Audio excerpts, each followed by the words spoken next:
Hello everyone, my name is Justine Braguy and I would like to present our recent work, SeedQuant, an AI-based seed counter for parasitic plant. This is a pear millet field, a common crop grown in Africa, and as you can see, this field has been fully infested by a purple flower, which is Striga, a root parasitic weed that just destroyed the pear millet harvest of the year. Striga attacks cereal crops, such as sorghum, pear millet, maize, and upland rice in several parts of the world, making Striga one of the main threats for global food security. Striga is a very resilient weed, and its seeds can stay dormant in the soil for years until picking up on a chemical cue indicating the proximity of a host plant. Then it germinates and attaches to its host root that will allow to steal resources from the host for its own development, to mature and produce thousands of tiny seeds that go back into the soil, creating an ever-increasing seed bank.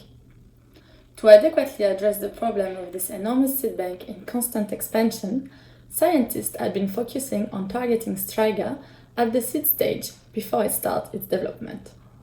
In our lab, we are studying the effect of chemicals as stimulant or inhibitor of Striga seed germination. Typically, Striga seeds are placed on two small discs and chemical is applied. We then photograph each disc and look at the germination rate by counting the number of germinated and non-germinated seeds. This count is made by hand, and our experiment usually relies on a couple of hundreds of images containing each approximately 50 to 100 seeds. To an experienced scientist, it usually takes 4 to 5 full days to process the images and determine the number of germinated and non-germinated seeds.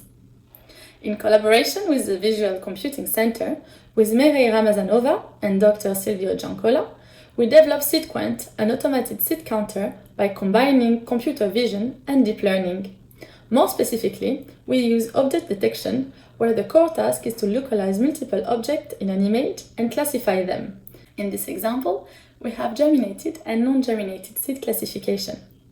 However, in this classification, we can see that both objects share a common feature, the seed code, that could lead later to false positive in the object detection. Therefore, we decided to deconstruct the germinated seed and to teach the algorithm to detect the seed code and the radical separately. We trained it using more than 100 of images, and we packaged SeedQuant into an open source and easy-to-use software that can be installed on Mac, Linux, and Windows. SeedQuant allows to process one image in less than a second and identify seed code from radical, as we can see here. Each object count is recorded and can be used to determine the germination rate. One can also correct the automated annotation before exporting the final count. SeedQuant can also process hundreds of images at the same time in less than 10 minutes and export all the data in a comma-separated value file that gather all the relevant information and allow further data processing. SeedQuant detects Striga seed code and radical with an accuracy of 93.5%. But Striga is not the only parasitic plant that is threatening global food security. Here are a couple of other species that are responsible for the infestation of legumes and other crops, and that are commonly handled in labs. Although their seeds can look very similar to Striga seeds, the transferability of SeedQuant detection skills from Striga to the other species was impaired by a natural morphological variations of seeds and radicals between species. However, this can be easily overcome by adding an additional training step in the pipeline that will be specific to the species.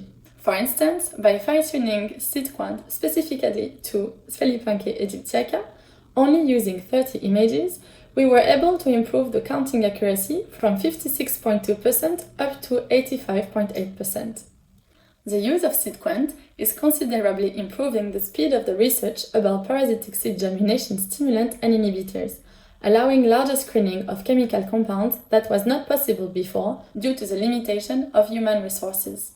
If you want to know more, I invite you to read our recently published paper, where we also shared the code for fine-tuning. I would like to thank all of the contributors that helped for the development of that project, as well as you for your attention.